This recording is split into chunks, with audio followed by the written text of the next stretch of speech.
that makes expertly designed products to help you get your best rest one night at a time. Their products are cleverly designed to mimic human curves, providing supportive comfort for all kinds of bodies. Casper's affordable because they cut out the middleman, which means you don't have to go to some sleazy mattress warehouse and get your mind fucked by some mattress hypnotist who's going to make you spend $6,000 on a vibrating mattress because you're stoned and he can tell and he knows that you're sad and he knows that he can trick you into thinking that deep swirling void inside your heart can actually be satiated with a comfortable mattress, which it won't. There's no way to get rid of that. It's called fundamental dissatisfaction in Buddhism, but that doesn't mean you shouldn't have a wonderful night's sleep. Just because we're being aerosolized by time doesn't mean that we shouldn't get our full 8 to 10 to 15 hours of sleep. And Casper is the mattress to achieve this very, very noble goal. Free shipping and returns. That means you don't have to worry if you want to send it back. And you really don't have to worry if you want to send it back because they've got a 100-night risk-free sleep on it trial. With over 20,000 reviews and an average of 4.8 stars across Casper, Amazon, and Google, Casper is becoming the internet's favorite mattress. It's delivered right to your door in a box. It explodes out of the box like a comfort tentacle reaching into this dimension from a dimension of amazing sleep. It's got just the right sink and just the right bounce, which is a family-friendly way of saying it's great for humping. I own a Casper mattress. I sleep on a Casper mattress. I just slept on a Casper mattress last night and had very strange, wonderful dreams. Casper, give them a shot. All you got to do is go to casper.com/family hour and enter in offer code family hour, and you will get $50 towards select mattresses by once again visiting casper.com/family hour and using promo code family hour at checkout. Note, this offer is only applicable to select mattresses. Purchases and terms and conditions apply. Give it a shot. Casper. Sleep on a Casper. And here's something interesting that Casper won't mention, but that I've heard from one of the beautiful redbirds that sometimes lands on my window and talks to me. The Casper is the best mattress to die on. If you die on a Casper mattress, all of your past sins will be washed away, and you will be certain to take birth in a family of beautiful, wealthy intellectuals who are going to teach you the importance of love over money. Once again, that's casper.com/family hour. Use offer code family hour. It's time to sleep, sleep, sleep, sleep, sleep, sleep. Here's something rad that I just found out about. I just did a podcast with the great Mark Duplass. I'm not going to be able to release that until May, but wow, it was a really good one. But he told me about this amazing charity called DonorsChoose.org. That's donors, CHOOSE.org. This is super cool. It's basically a way for you to help out teachers, and it's like a mini Kickstarter for teachers, I guess you could say. So I'm on the page right now, and for example, my students need a class set of the novel Salvage the Bones by Jesmyn Ward, and they need $35. That's all they need. They've already gotten 12 donors. This is Envision Academy of Arts and Tech in Oakland, California. So it's a real hands-on, badass way to help teachers out and get the satisfaction of knowing that you're one of the very few people who help these particular teachers out. Look at this. With one drying rack, we can paint, create, and integrate. My students need a drying rack so they have a safe place to store their art projects each week. That's Miss Bratz at Vaughn Next Century Learning Center, Primary Center, San Fernando, California. I mean, this is the sweetest thing ever. Stretching and shrinking candy bars.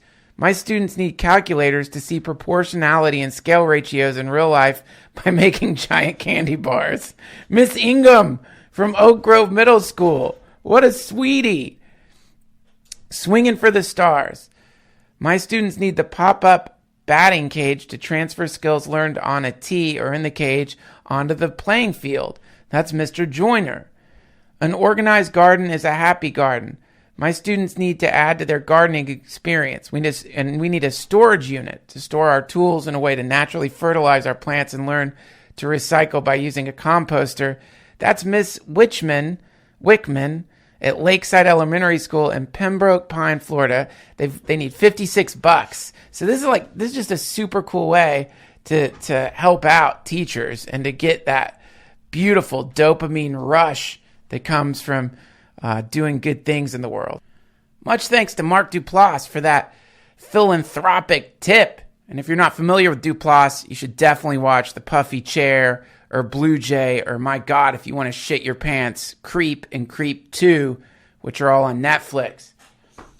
Friends, if you don't want opening, rambling monologues and commercials attached to the interviews of this podcast, all you got to do is go to patreon.com/DTFH and sign up. You will have access to interviews that aren't on the main feed yet. Whenever I do an interview, I just upload it to the Patreon, commercial free, opening monologue free. It's a way for you to get extra episodes sooner. Also, I put up at least one stream of consciousness, rambling, embarrassing, if you ask me, overly intimate and confessional thing on there. I don't know, a rant, a thing. I don't know what you'd call it. A spew of garbled words. Certainly misconstrued understandings of complex things that I pretend to understand fully. It's all there for you at patreon.com/DTFH. Much thanks to those of you who have signed up. It's the number one way for you to support the DTFH. Okay, pals, let's get this show on the road. Today's guest is an author. He's an occult scholar. He's written many books and amazing articles on fringe culture, on magic. He actually teaches magic classes. You can take one of his classes by going to magic.me. That's magick.me. We're not talking David Copperfield magic. This is Aleister Crowley, dimensional shifting, opening rifts style, potentially driving yourself mad and being devoured by hyperdimensional locust beings style magic. Again, that's magic.me, magick.me. Also, he's been on the podcast 2 times before, and I'm super happy to have him back.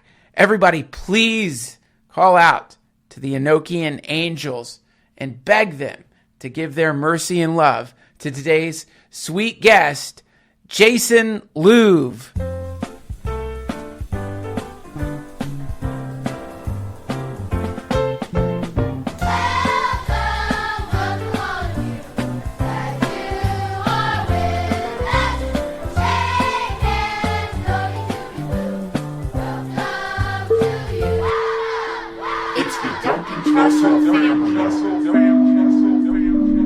Jason, welcome to the DTFH. Welcome back. I only get whenever I'm around you, I realize, okay, I've got to take advantage of being around a sorcerer for a second. So let's just dive right in. No small talk. We were just talking about what I guess I would call energetic contagion, which is this thing where when you find yourself working on yourself in some way, you become contagious. In other words, the best example and the positive example I could give is getting around Ram Dass. You get high as a kite. And the only way I can compare it to is it reminds me of a hit of very, very, very, very clean LSD minus the hallucinations. So there's just this sense of expansiveness. You might start crying. Can you tell me a little bit about that? What is that? Is there anything in the through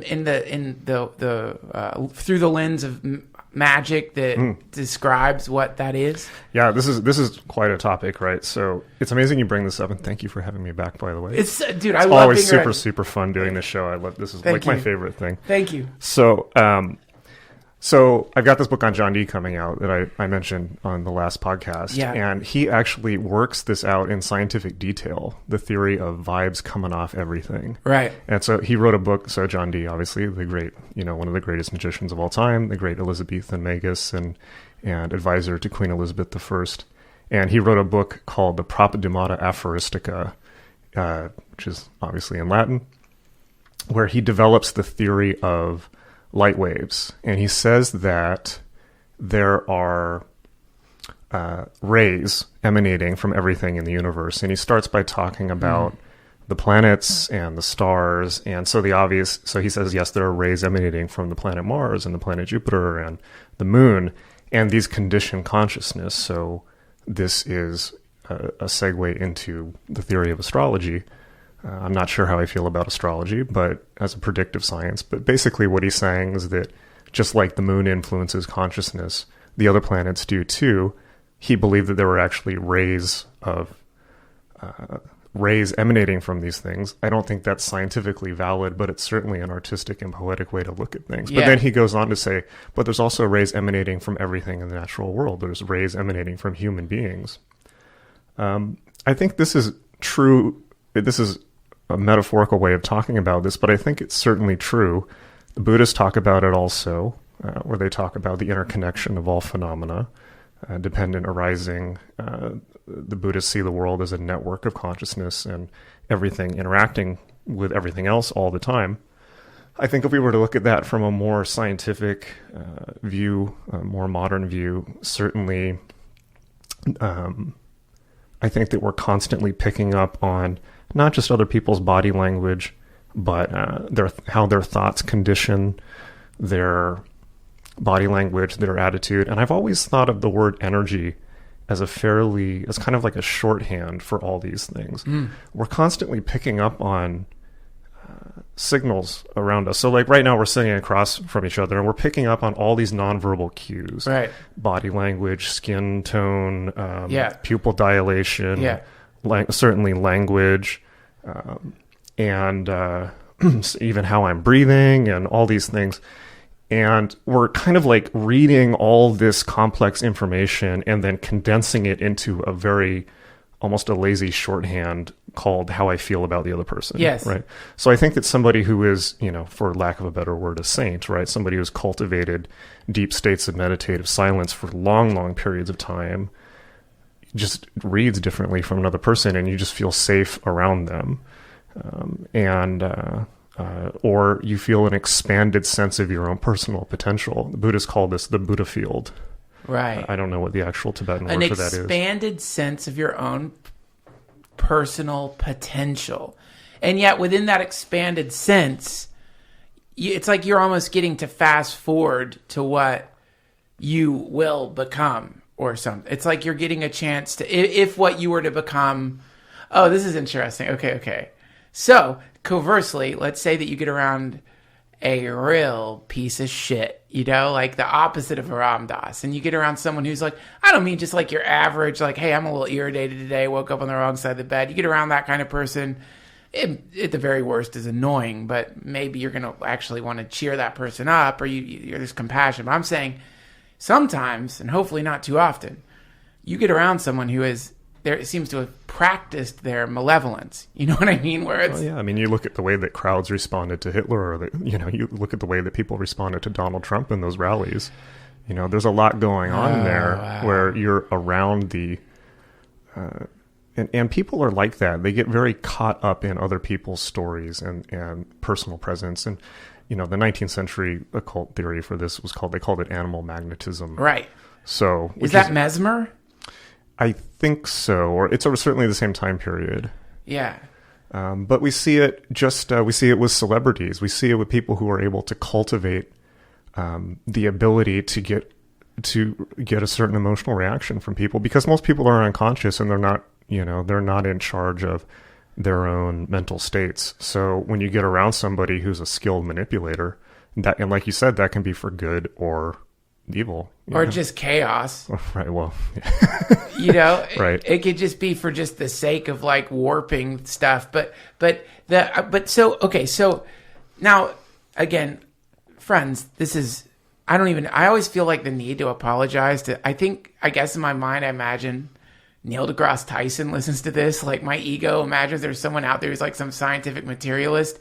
And I always feel the need to apologize to that fucking person when the reality is no one like that probably listens to this podcast. but still in all, I do feel a need for like logic and being rational. And thus I need to preface like what I'm about to say by saying, I understand this is absolutely potentially ridiculous. But well, I think it's important to do that because I think that it's very, like for me, right? Like I've been talking about magic publicly for 2 decades now. Yes. And I've always made a real point to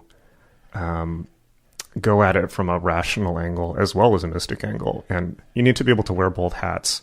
Robert Anton Wilson always used to talk about in his books, like, viewing things as a skeptic, viewing things as a believer, viewing things as, all these different roles, and being able to be mentally flexible like that is incredibly important, because people who are just purely dogmatic scientific are fairly limited. People who are purely dogmatic mystical are really limited. But I really, I think that now, particularly at a time when, we have such an anti-science climate, a climate that is hostile to science. And I think that Trump's new science advisor he appointed is like a 31-year-old political science graduate or something like this. Like, trust me, we want scientifically educated people. It's good. Oh, yeah, you're right. I don't think there's nothing wrong with like paying deference to the rational. But I like what you said earlier, which is that, well, that's a poetic way of talking about it. And I think there's something beautiful in that. Well, yeah, I mean, just to quickly, validate that too. I mean, I never put magic and science in opposition to each other. Like, science always wins. Like, in terms of viewing the material world and the logical world, I view magic, quote unquote, and I use the word magic because I like it to sound a little bit silly so that people don't take it too seriously. Right. It's not a way of seeing the truth of how things are. It's a way of interpreting the world, right? It's an artistic process. Yes. It's a way of it's not a way of discovering objective truth. It's a way of choosing the subjective meanings that you put on top of things. Yes. Okay, great. Beautiful. Okay, so following that line of thought, perfect. So,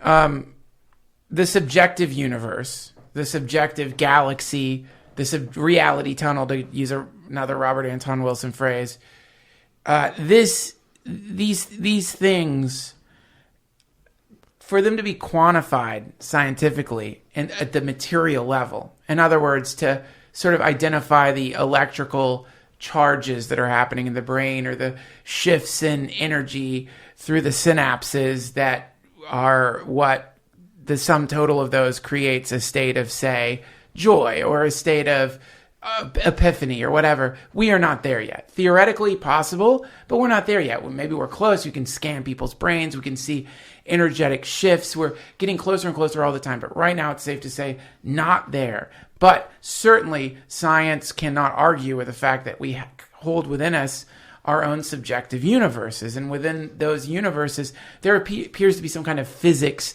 in the same way that in the external universe, there's very predictable physics that allow us to shoot satellites into space and understand how to slingshot things around the sun to use its gravity. So that being said, to get back to this concept of contagion and sort of like magical contagion, so to speak, it feels as though sometimes when you get around certain people, the very fabric of your subjective universe begins to warp around them in a really specific way. The reality distortion field, as they said about Steve Jobs. Yes. What did they say about Steve? They said that Steve Jobs had a reality distortion field, and that the people who worked with him were constantly caught up in this. Whatever he was doing, that's what was real. That was the story, and a lot of people got totally blown out by that. There were, I think, therapists in the Bay Area whose entire job was to work with people who had worked with Steve Jobs.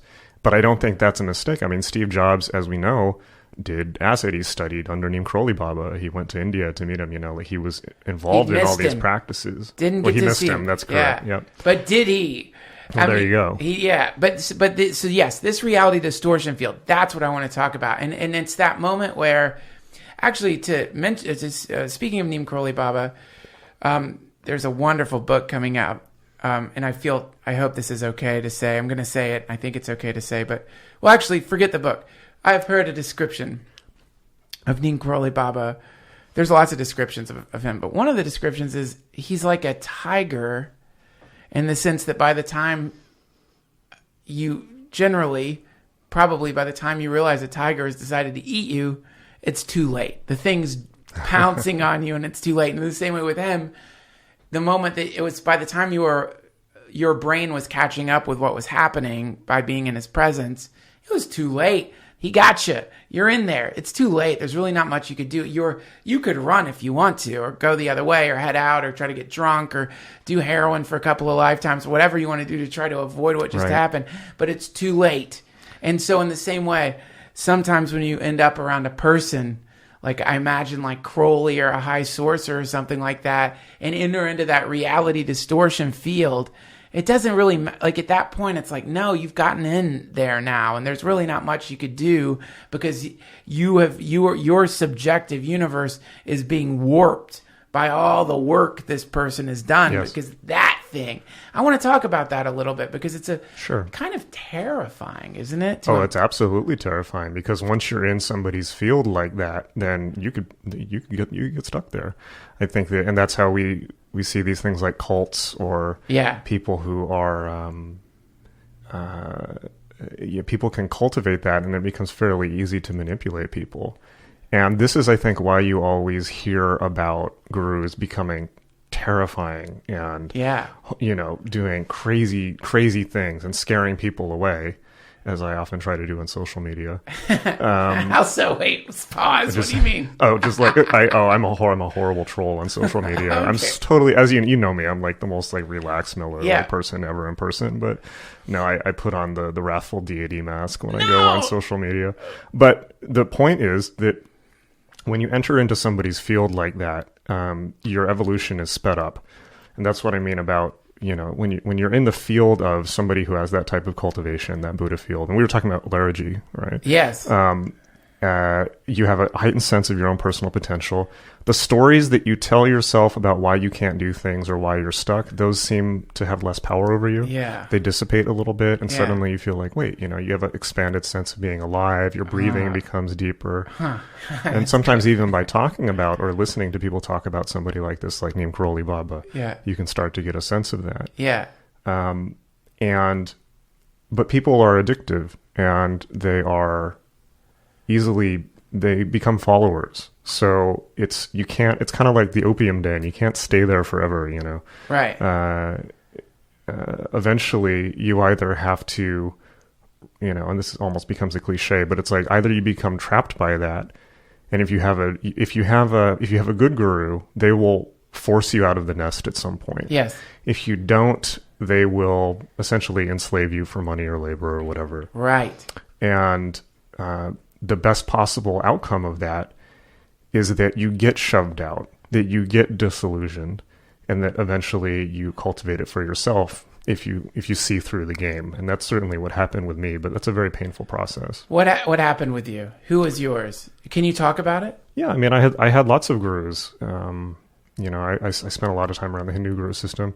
Genesis P-Orridge is probably my primary guru. Is there a reality distortion field around Genesis P-Orridge? Oh, absolutely. Can you describe what that's like qualitatively? And also, forgive me, 2 questions, sloppy interview technique. Would you mind just talking a little bit about this being and then describing the field? Maybe it's the same thing. Yeah, so I met Jen when I was 21. Jen started the band Throbbing Gristle in the early 70s and was one of the people who basically is the person who invented industrial music, who popularized body piercing and tattooing as a major phenomenon during the rave era, and is the person who really popularized the idea of magic, certainly Austin Osman Spare sigil magic, in the early 80s through a group called the Temple of Psychic Youth, which is a period that I documented with her in a book called The Psychic Bible, which is this huge hardback that talks about that time period.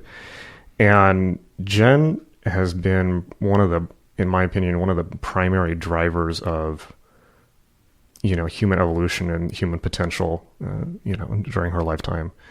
And, has just had a tremendous, tremendous impact on on the culture. And in the...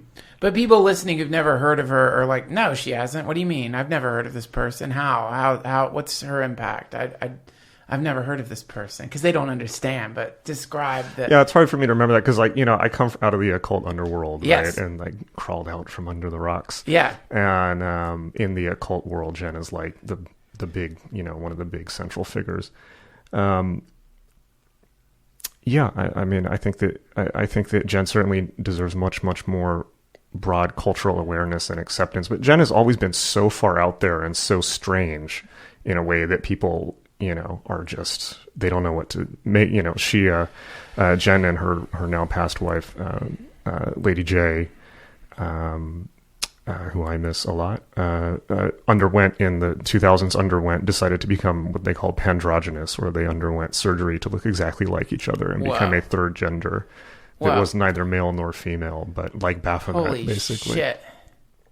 Because they merged, right? Mm-hmm. They just, because what was happening is they were wanting to reflect what was happening internally, externally, right? Mm-hmm. That's the idea. Absolutely. They globbed together. They globbed. Yeah. Yeah. But they also, the point of that was that they wanted to break gender, and that's not transgender. That's like they wanted to break the category of gender, period. Right. Like as something that constrains human consciousness. That was the idea behind it.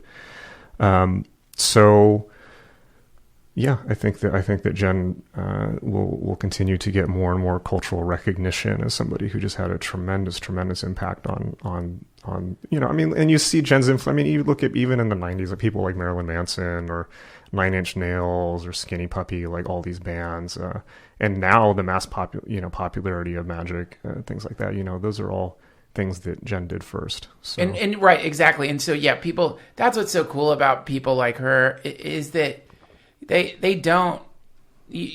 They're rippling the pond, and you're feeling the ripples, but you'll never know that most of the ripples you're feeling, you have no idea. And of course, obviously, whoever rippled Jen's pond or whatever her gurus were, Brian Geisen and William Burroughs, and keep going back, because the thing is, you just keep going back, and you can decide wherever you want to stop and make that person the butterfly that made the hurricane happen. But it's like, just keep going back. So anyway, that's a great description of her. Now, tell me a little bit about the distortion field around her. I'm just curious about what it was like to be in her presence for you. And I'd love for you to describe maybe the first few times you got to experience that. The first time I ever met Jen, I went to her house in 2003 in Ridgewood in Brooklyn. And I had grown up with these very fearsome stories of somebody who's, the wrecker of civilization, as the English press called her. Wow. She was thrown out of the UK or went into voluntary exile. Yeah. And was this, basically, as they used to call Crowley, the wickedest person in the world, And what made her wicked? I'm sorry to cut you off, but can you talk a little? Jen? Yeah. I mean, I know not literally that she is wicked, but what were the accusations that were being cast her way? Well, Jen was the thorn in the side of the English establishment for over a decade. And, starting from the ICA show in London in the 70s, where they walled off an art gallery, they sandbagged an art gallery. Like, they had set up an art exhibition where there were all these kind of sculptures made out of used tampons.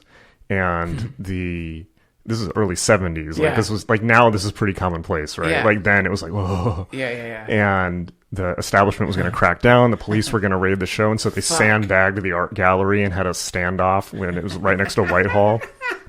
So that was, a good introduction to English public life.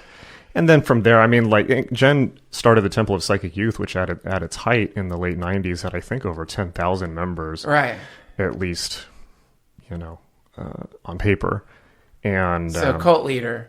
Yeah, and was just, was constantly telling people to cut up control and, see through the control machine and break the class system and all this stuff. And it was terrifying. It was terrifying, I think, to English society in a way that, like when we were growing up, the way that Marilyn Manson scared, suburban American parents in the 90s. But I think even more so because, like, no one had ever done this type of thing before. And it was right after Charles Manson, and it was that same sense of, like, there were newspaper headlines, this vile man corrupts kids and that type of thing. Do you think she was scared? Do you think that, like, as this was happening, there was a dawning realization in her that maybe she'd bitten off a little bit more than she could chew here, that it's like to really make the decision to wage this kind of psychic war against something it seems like you would have to be pretty advanced to fully understand just what you were getting into. I think maybe, but having been in that position to some extent myself, I would say that when you get into situations like that, if you are a magically minded person, then you mutate on the spot to adapt to it. And you roll with it, and you take on the energy and feed it back. It becomes, like you said, a process of energetic exchange. And dealing with that level of energy, as I've done many times, you have to become a conduit for the energy.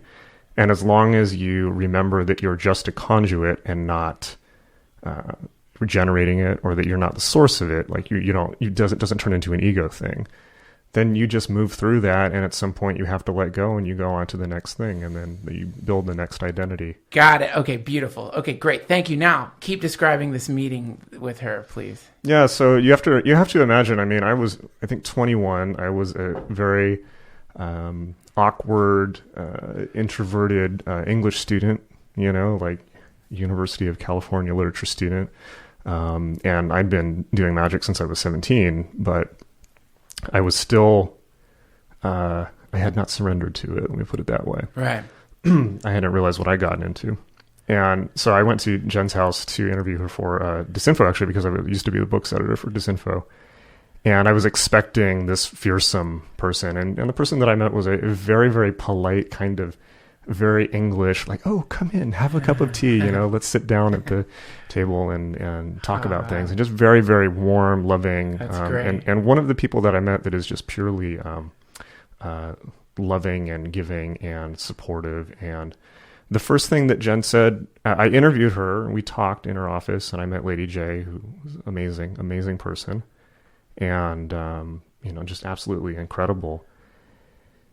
And I had that sense of expanded potential. Like, I had a sense of expanded potential, and I also had a sense, because I was so young and so insecure, I had a sense of, why are these, famous, legendary people interacting with me and even talking to me and being supportive and being nice to me? Yeah. It was like that itself was a real head trip. But Did you ever answer that question? Which question? Why they're hanging out with you?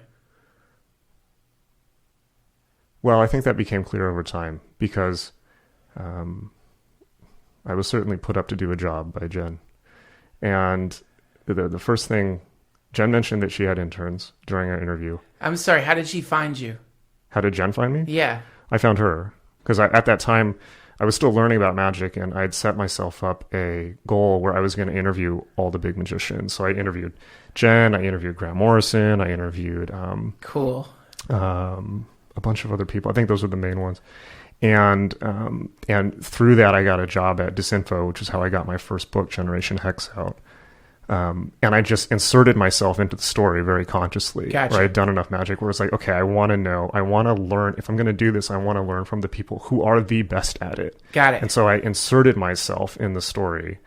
And I said, and I asked Jen mentioned that she'd had interns, and I said, do you need another one? And she said, why, yes, you seem very intelligent. And so that began a long period of working with Jen. And the last thing that Jen said to me on our first meeting was, now you have to do it. Fuck. And I was like, holy, like, you can imagine my reaction. Like, again, like nerdy 21-year-old with acne and a parka. Yeah. Just like, what? Just thrown into still trying to figure out, women. Thrown into the lake. Thrown into the lake. Thrown into the lake. And that's my origin story in a way, and that's, and that was shortly after 9/11 happened, or maybe, and, I had a very different life lined up for myself, where I probably by now would have been, an English professor somewhere with, very, very basic life, teaching students, maybe writing short stories for publications. And instead I became the black shaman of the apocalypse. Now, wait. Hold on. But now I want to talk. You still haven't. You've described the initial form that she presented to you, right, which was very compassionate of her to do, and it was certainly an assessment of where you were at, knowing that if she were to reveal like the other aspects right off the bat, who knows how that she understood that was probably not the most what's the word for it, pragmatic way of interacting with you right away. But was there a point, or do you recall a point when you were around her where you began to get an inkling of the deeper thing behind that mask of English politeness or courtesy? Actually, I would say it was the opposite. I think that one of the most radical things about Jen was that in my interactions with Jen and my interactions with Jen now is this is a way of life. Magic is not, people get crazy pie in the sky ideas about magic. Like, oh, you must be walking around in robes, like just throwing pentagrams at the walls. And it's not at all. It's a way of life. It's the whole point is to be conscious, and particularly in your interactions with other people, and to give people love, because love is the energy of evolution. I know that sounds cheesy, but it's what we're just talking about now. It's the Buddha field. It's the sense that when people come into your field, you see them, you show them in every way that you can that they matter, because that's what people don't have now. They live in a culture in which, a relentlessly dehumanizing culture that sees people as drones, as replaceable cogs. And so the radical message of certainly my interactions with Jen and you got to remember, this is a person that I know and I have known in my life since 2003. So it's really hard for me to talk about them in, grandiose terms. Like, this is my friend Jen.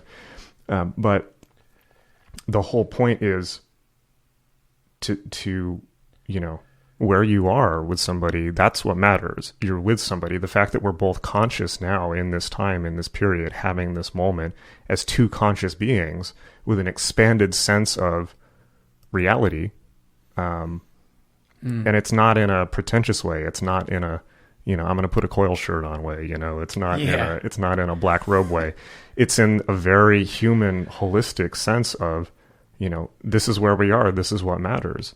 You matter, you listening to this matter, your life and your views and your opinions, those are incredibly important. You as a locus on this universe, as a way of you as a point that is viewing this universe and all the things you've experienced and all the things you will experience and all the things that you're capable of and all the things that you're capable of giving. That matters. It really, really matters. What matters more, Right. So maybe that gives you a little bit of a sense of it, but that gives a big sense of it. Okay. Because that's so psychedelic. And that in its own way is talk about apocalyptic for a person. I was reading, I pulled off the shelf after having a chance to, side note, I don't know if I've been doing this for a long time or I just started, but you guys, Louv's book, holy shit. It's really good, and he's very modest. It's fucking crazy. And so after reading what you sent me and being like, what the fuck? I pulled Eliphas Levi back off. How do you say his name? Levy, I think. French name. I yanked him off the shelf and dove into that fucking heady translation, which is why I was asking you about contagion, because that's part of the chapter on bewitchments that I was checking out. But one of the things he said in there that I found really fascinating and spectacular was that to be kind can be a way to do a lot of, quote, harm to a really rotten person. In other words, by being kind around the version of to be super kind around a damaged identity or an ego that is feeding off of rejection and has made its life that of being rejected. To suddenly be kind around that is in an odd way to be an existential threat to that mask. Do you know what I'm saying? And an existential threat to that part of you, because we all have that part of ourselves. Yeah. Right? The hungry ghost. Yes, the hungry ghost. So when you get around a being that is giving you unconditional positive regard, and not just in the way that I think a lot of us practice it, which is a great way, which is I don't know you, but even though I don't know you, I'm going to try to love you as best I can. Some people have developed the ability to look deep into or scanning through you, seeing the trap that you're in, and then like melting that trap through this kind of telepathic ultra love thing. And that will destroy your identity. That is a cataclysm, or a personal apocalypse. Is certainly an apocalypse in the sense of the lifting of the veil to reveal what's underneath that mask. So this is again, when I mentioned being around some of these beings is treacherous, I mean treacherous to like the current identity that you're trying to present to the world. Because when you're around something that melts that fucking thing, no matter how much you've cultivated being the coiled shirt wearing darkling lord of the night, yes,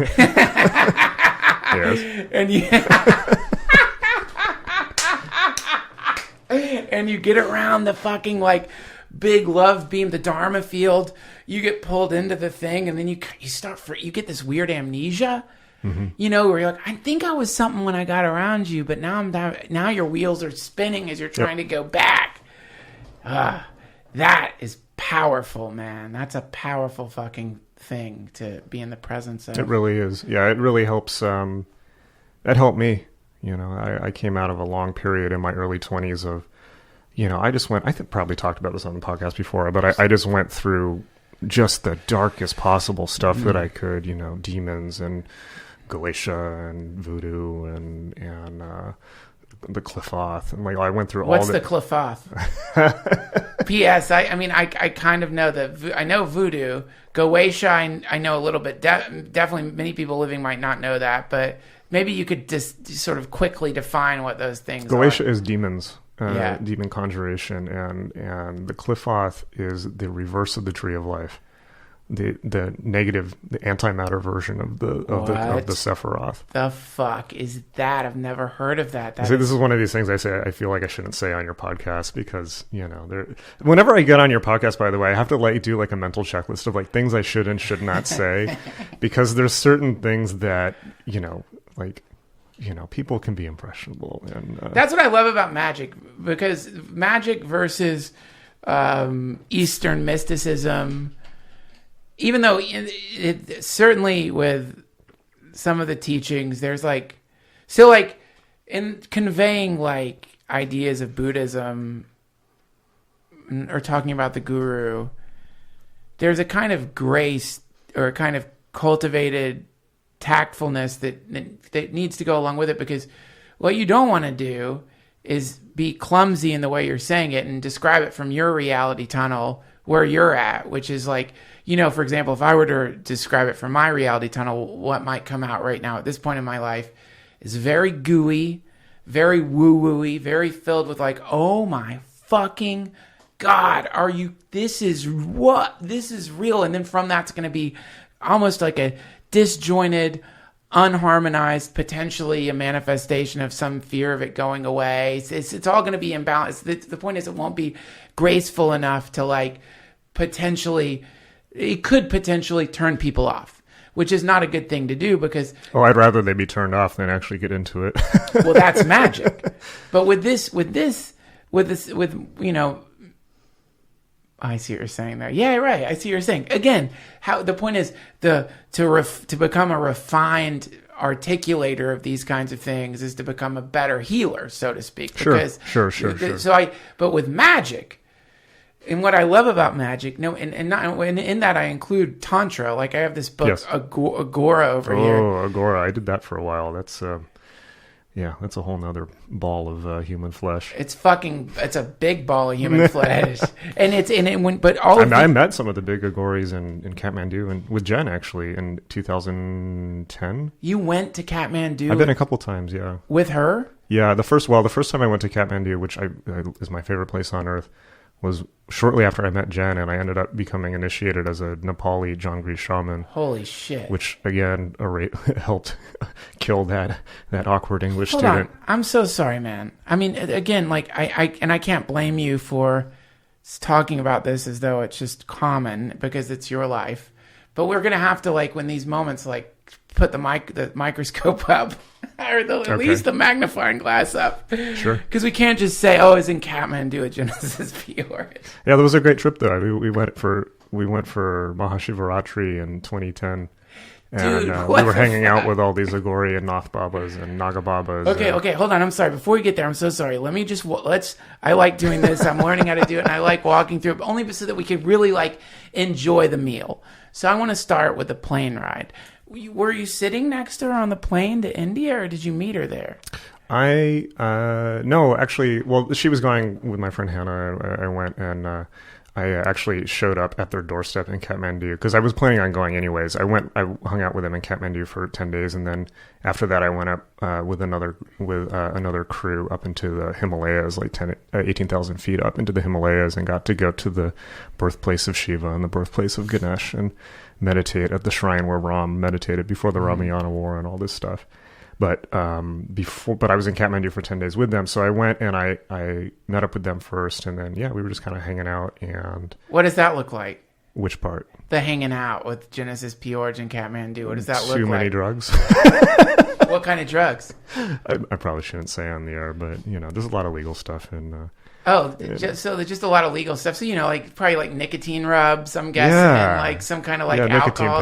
Nicotine patches. And alcohol tinctures. Tinctures, yes. Yeah, so you're doing tinctures of alcohol and nicotine creams and rubs. And so you're doing magic. And you're doing magic in this way through psychedelics. And there you are, Genesis. Well, yeah, when you get into, Kathmandu. When you get into psychedelic states or super intense psychedelic states, it's like you're surrounded by the way, Kathmandu is the normal psychedelic places on earth. It's a valley that has been inhabited by Hindus, Buddhists, and shamans for 2,000 years. Wow. And they all share the same gods in the same shrines, and the whole city is a temple. Everything is a shrine. It's like a gigantic, Jen described it as a gigantic computer, like a occult computer. Where it's like you go around, everyone's just doing magic nonstop. Jesus and those shrines Christ. have been there since 14th century or before. And these are people who know what they're doing. I mean, in the West we have a very, very what do we have? We have, since, like you said, Levy. We have a few Golden Dawn things. Like Western magic is really fairly underpowered compared to the hardcore Tibetan or Hindu stuff and those meditation practices. Those people who have been the Tibetans, they've been doing nothing but meditating and exploring altered states of consciousness and other realities for hundreds and hundreds and hundreds of years, with basically people just there to facilitate that state. And or a feudal society, if you want to put it that way. But we have no conception. We literally have no conception. So to go into those states, that we think are a big deal here, it's like you're just beginning. When you're out in those crazy psychedelic states over there, it's like maybe you have a little bit of a vantage point where you can see, where they're at, which is beyond the beyond. So. Didn't you feel like you were losing your mind, man? Didn't you feel at points in that place? You never I felt at home. I felt like I was losing. Well, the first time I went, which is by myself, I went to India afterwards, and I sat on the bank in the Ganges watching bodies burn for a week and meditating on mortality. And I did feel a little bit like I was losing it in India, but that was mostly because of the crushing poverty and alienation and bureaucratic nature of that country. I love India. It's one of my favorite places ever. There in Kathmandu, Nepal. But India is much less colorful and shamanic. It's much more industrial. Right. So I felt so... I did feel a little bit like I was losing it in India, but that was mostly just because I'd been isolated and by myself for a long period of time, and I was in such an extreme place. But no, Nepal... They say, they abbreviate Nepal, their never-ending peace and love. So, that's cool. But one thing I know about you is that no matter what I ask, there's things you did in there with Genesis P-Orridge that you're not going to talk about or even indicate that you did, because that's part of what magic is.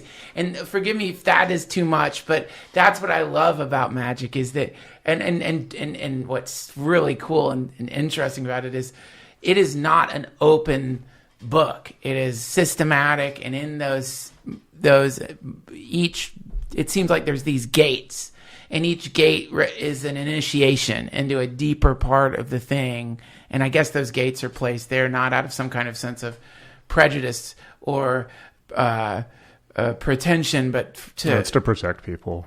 And I think that's a very That's definitely a very psychedelic way of putting it.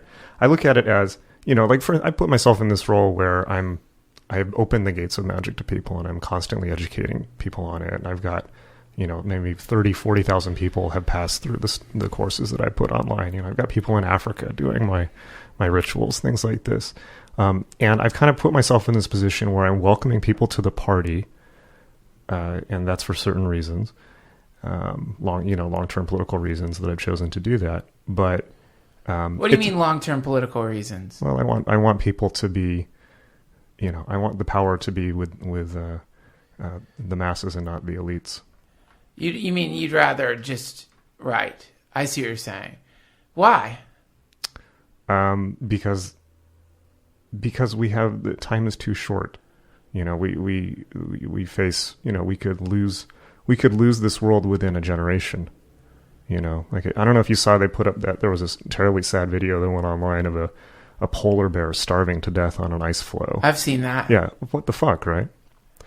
When we're facing the potential death of the planet, not the planet, but of life as we understand it, of human society within 100 years through global warming, and our leaders are like Donald Trump, for instance. Yeah.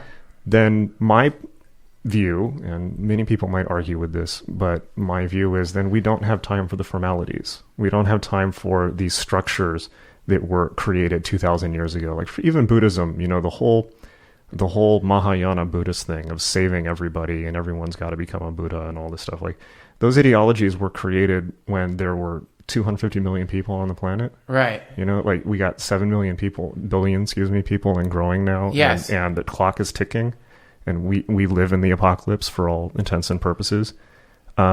These systems that were designed to slowly turn people on over 40 years, yeah, they're probably better than making it a mass thing, but we're out of time.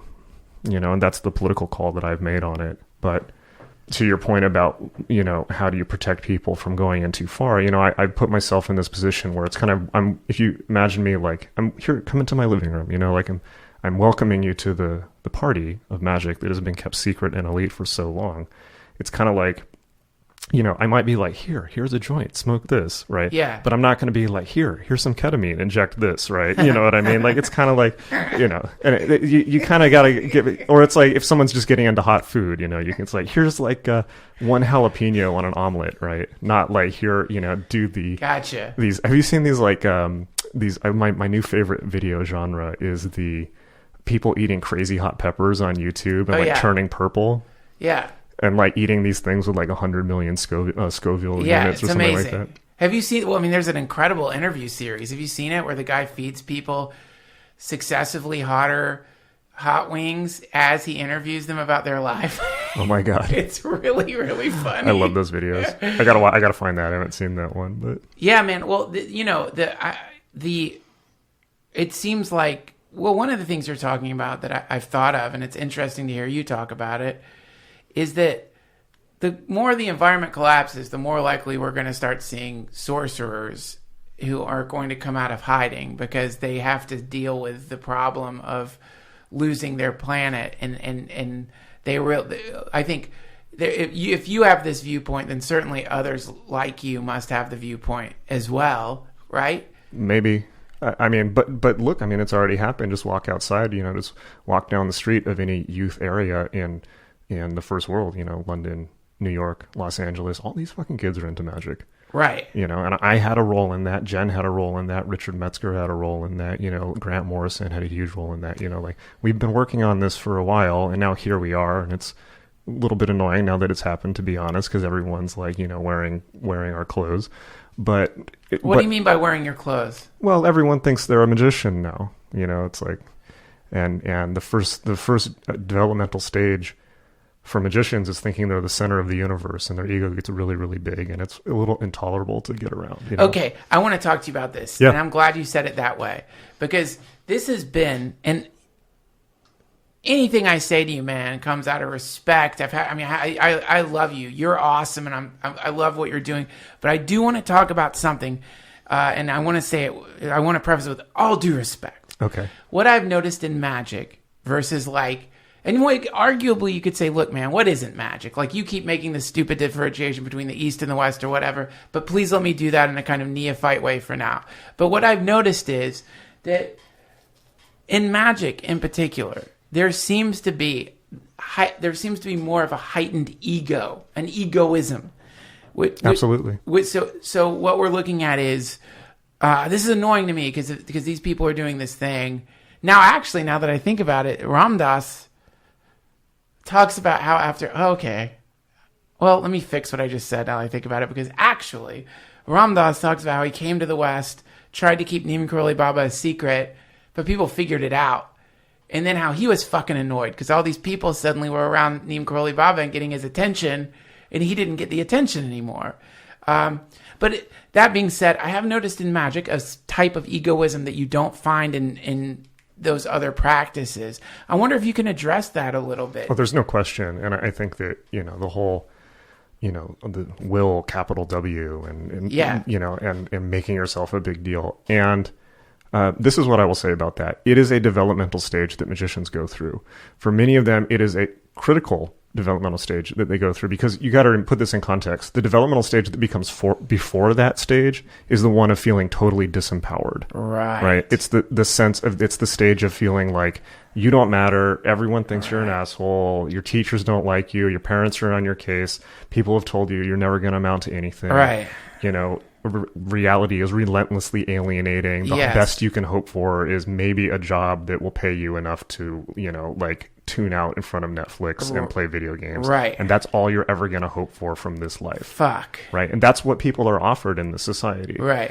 So that's the stage. So yes, of course, when they get into this stuff and when they get into magic, they're looking for a way out into something better. Right. Right. So of course, and I think it's a critical, and you look at human beings when when they're 2 years old, they become terrible twos, they become human beings just go through egoistic stages. The ego becomes immense. When people become teenagers, when they go through adolescence, the ego becomes monstrous and intolerable. And so I think that just to say people shouldn't have an ego, well, that's kind of a cop-out too, because I think that sometimes people do need an ego, and they do need to be empowered, and they do need to big themselves up. And but of course that stage becomes a trap too, because then eventually what you realize is nothing happens you can't do anything by yourself. We live in a society of people, and if you're going to do anything in this life, you need to work with other people. You can't do everything by yourself. Okay,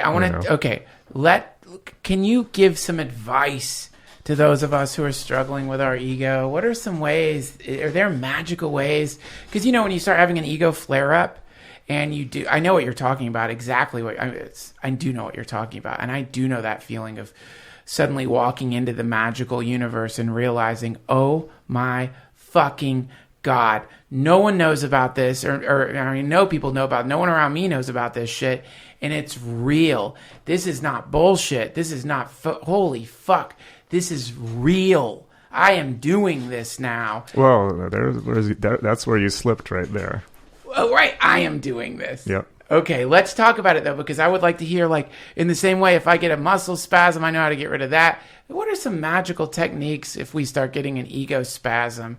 What are some things that we could do to reduce that swelling? The first thing I think is just don't get the whole turn off your ego thing, became a real... Okay, so actually I wrote something about this. So in the 60s, it became very, very fashionable to talk about turning off your ego, right? And a lot of that came out of that really strong acid that people were doing, that Owsley was giving around. And there was this group, the Brotherhood of Eternal Love, right? And they were giving people this acid that was so... It's 800 times more powerful than the stuff that people get now. And people can barely even get it now.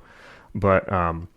and it was like a thing. It's you have to, it was like this macho alpha thing. You have to delete your ego. Yeah. And even Charles Manson, he had that song, ego is a too much thing and all that. It was just part of the... What's the song that the Beach Boys stole from Charles Manson? Hang On to Your Ego? No, it's called the Beach Boys might call it Hang On to Your Ego. Is that a song? Yeah, that's a Beach Boys song from that time.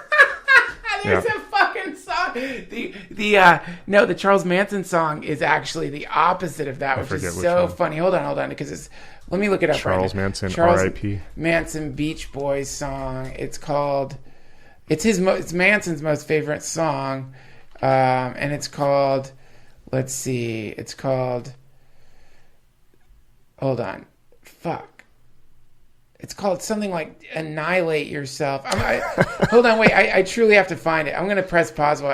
We can just talk while I'm looking. I just don't need to hear the infamous Beach Boys song, Sell All Your Possessions, Give Them to Charles Manson, and move into a van in the middle of the desert and do what he says. Okay, let's see. I know, but this is what I love about Charles Manson's songs. Is that it's okay, so like theoretically, if a tiger could sing, right? A tiger's gonna sing about shit that tigers do, stalking things, eating things, probably fucking, probably like just whatever. I don't know what tigers are up to when they're not like eating shit or running around together, but in the same way, I bet a tiger's gonna be. It's like that fantastic Chris Rock joke where a tiger got out and ate a bunch of people in a zoo, and he said a news report was like, a tiger escaped and went crazy. And Chris Rock's joke is, that tiger didn't go crazy. That tiger went tiger. That's what it did. So in the same way, Charles Manson, his songs are exactly what you would expect a cult leader to sing. He was the same. He was in jail his entire life, and they let him out for a few months, and he Charles Mansoned all over the place. He Charles Mansoned it up, dude. And let me just find his songs. It's called, because it's so funny, Charles Manson songs, and it does relate to Cease to Exist. Oh yeah, of course. Cease to Exist. How could I forget? Yeah, and so this was embracing this concept of dissolve your ego, except I'm not going to dissolve mine. A cult leader says to everyone around them, get rid of your fucking ego. Right. But I'm hanging on to mine. Yeah, something that should be best done on your own instead of under somebody else's... tutelage? Yeah, that's a tricky one. I would say this. I think that we had this...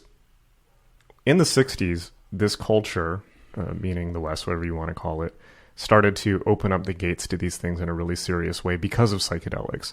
Before that, we'd had things like yoga and Yogananda and Ramakrishna and theosophy and table tapping and spiritualism, and it had been around forever, But because of psychedelics, people started going into these states without any training whatsoever and just like, okay, here you go, you want it, here it is. And losing it because they had no way to contextualize or navigate that experience. It's like throwing somebody onto the freeway without knowing how to drive or whatever metaphor you want to use. Oh, shit. Really, that's what it is. And so people got this super macho idea of, you have to delete your ego. It's like, no, you don't have to delete your ego. Okay. You need to heal your ego and you need to directly engage with your ego. To delete your ego is spiritual bypassing. What you want to do is look at your ego, understand the places that it's been hurt, work through it in whether that's through therapy or something else, but directly work with it and work with your humanity. Don't try to become, a lot of times people get into magic and they're trying with all their might to become something that they're not. It's like you got to do the work of alchemy. That means working with prima materia. That means working with, you want to turn base lead into gold. You got to start with base lead. You got to work through the damaged parts of your human personality, because otherwise what happens is you get all the cities and all that turned on. You start doing magic, and then that gets filtered through a damaged conduit. And then the parts of your personality that are unhealed become monstrous. And that's what we see with people like Crowley or Adida or Chogyam Trungpa or some of these other gurus that kind of went off the deep end. Or people who just, become acid casualties in general, or what you're talking about, just kind of, and I've certainly been in that place myself. I've been in some pretty damaged and dark and unhealthy places myself. So I speak from just human experience, not from saying like, there's a right way to do things. I gotcha. That's beautiful. It's kind of like, it's like you want to, if you're going to, I get it. The way I'm thinking about it is, unfortunately, like, okay, it's like before you fly the helicopter, you want to make sure every part of the helicopter is like been refined enough for your. I get it. Okay, I get it. That's cool. I get it. Because we come into this world damaged. This world is like a hospital in many ways, or an insane asylum. It's like everyone is a wounded robot on this planet. We all have wounds that we're carrying. Not to sound like a I'm a therapist or whatever, No. but we all have wounds that we're carrying around just from living, whether it's from childhood or from traumas or whatever. We all have them, right? So that's the unglamorous work of magic, is, to inquire within and to work with that stuff and just to slowly pick that stuff out, whether it's through meditation, through therapy. Sometimes psychedelics can certainly help, but they shouldn't be the thing that you rely on. It shouldn't be just psychedelics. Right. As we unpack these things and unpick them and heal them and look at them and mature through them, grow through them, accept them, because you can't change the past, but you can heal and become adult around the things that have happened to you. That is a process of power and gaining power, because it makes you a whole human being. Right. And so that is what the approach I recommend, instead of, becoming Fruza Balk in the craft. And becoming what? Fruza Balk in the craft, Okay. and just becoming like the totally high-strung, like goth sorcerer, which I've certainly been. But that, for me, the whole great work, quote unquote, is becoming more human, becoming a better human being. Wow. And sometimes on certain days we're better at that than others. But I will say that when you asked about what the key is, when you said that, oh, I'm doing this magic, the key is not to attach. And in fact, I forget the word. The Tibetans, instead of talking about, like the Hindus, right? The Hindus talk about siddhis. They talk about magical powers, right? Which is the biggest ego trap there is. Right. To believe that you have magic power. This is a 7-year-old's way of thinking. Right. 7-year-olds think that they have magical agency over the world. It's a childhood psychological stage. Yes. So the Hindus talk about siddhis, and the Western tradition talks about magical powers and all this. And both of those traditions tell you not to cultivate them, to cultivate meditation instead. And they also use those as goads or enticements to move people along the path. Right. But the Tibetans have a different word for it, and I'm sorry, I can't remember what it is. But instead of talking about siddhis, they have a word for it where it basically means things that happen, like some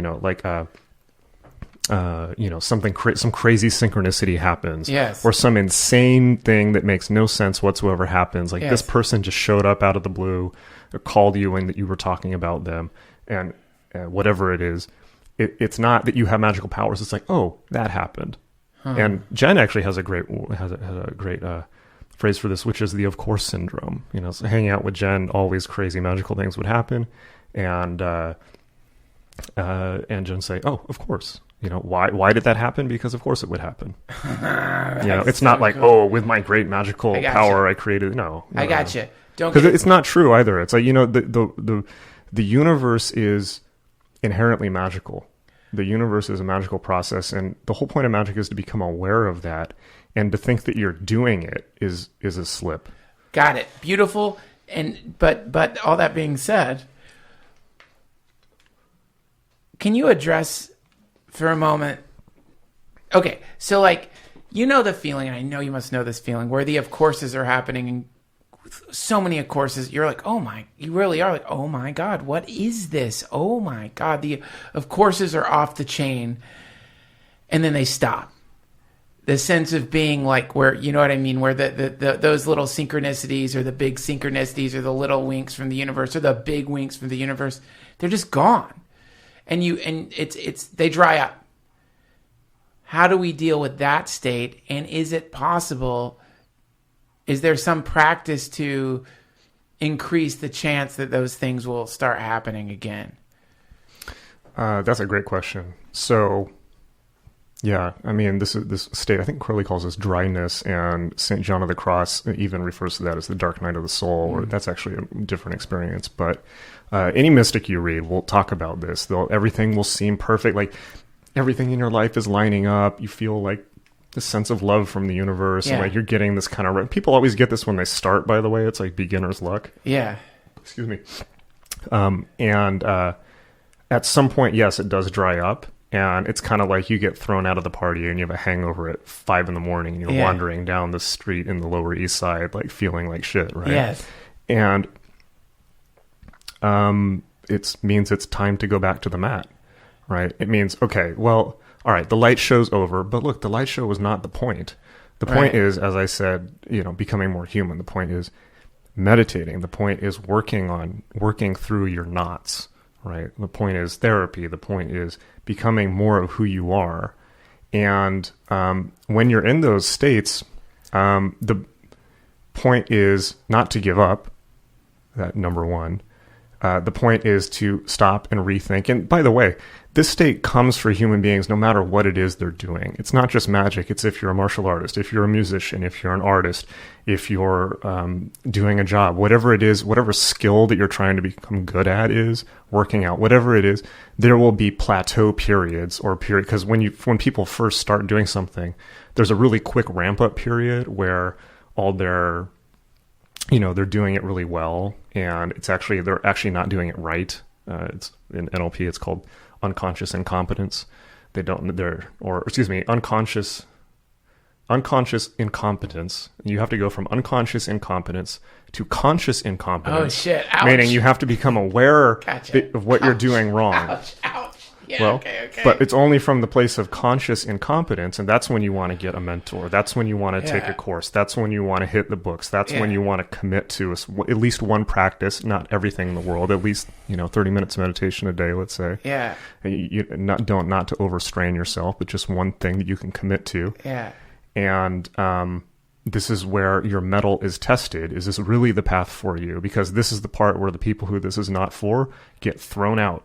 Gotcha. You're out of the club and you're not coming back in. Gotcha. Unless you prove that you are worthy, right? And to prove that you are worthy, and this is not just magic, but any skill, means that you put in the blood, sweat, and tears, the unglamorous work, the parts where you just want to give it all up, but you keep going. Yeah. And then you work through then it's only in that stage that you work from.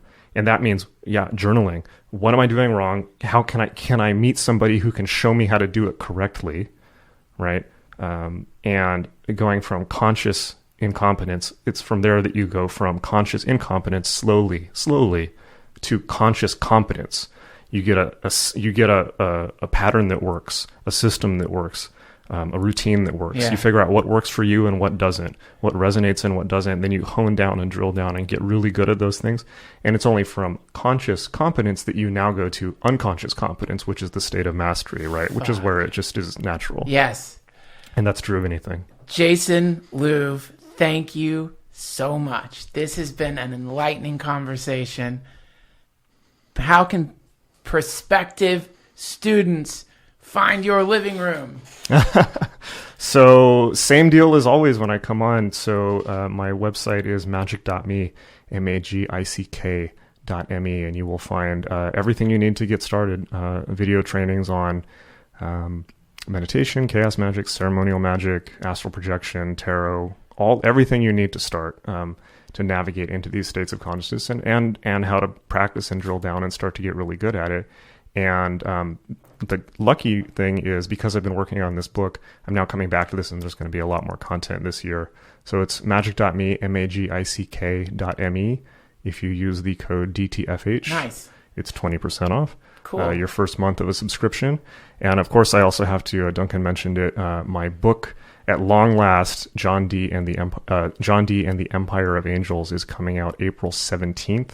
It is already available for pre-order, and you can see it at johnd007.com. So that's the numbers, 007, John D, JOHNDEE007.com. And this is the best possible book on magic that I could have written. I put everything I had into it. I spent every waking moment of the last 3 years working on it. It is the story of exactly what Western magic is, how it shaped our world, what it really is underneath all the glamour. And it's the story of John Dee, Edward Kelly, Aleister Crowley, Jack Parsons, Marjorie Cameron, the goddess Babylon, what Thelemic magic is, what angelic magic is, how the angels are trying to cause the apocalypse, how we're all caught up in this occult apocalypse machine, and how to maybe see through it. It's 560 pages. It's hardback. Duncan was you were very, very gracious to provide a quote for it. And, shit, what an honor, man. It's so good. You could tell you poured your life into that thing. It's really cool, man. Yeah, so I'm actually just coming back to becoming more public after, because I was literally doing, just rented a tiny little office and I was just in there working on that book nonstop for, 24/7 for 2 years, and then another year of additional work. So I that's if you want to know the big picture, that's the one to get. I'll have all the links at duncantrussell.com. Thank you, Jason. Thanks, Duncan. Thanks so much for listening, pals. That was Jason Louv. Check him out over at magic.me. Much thanks to Casper.com for sponsoring this episode. We will be back next week with a conversation with Dr.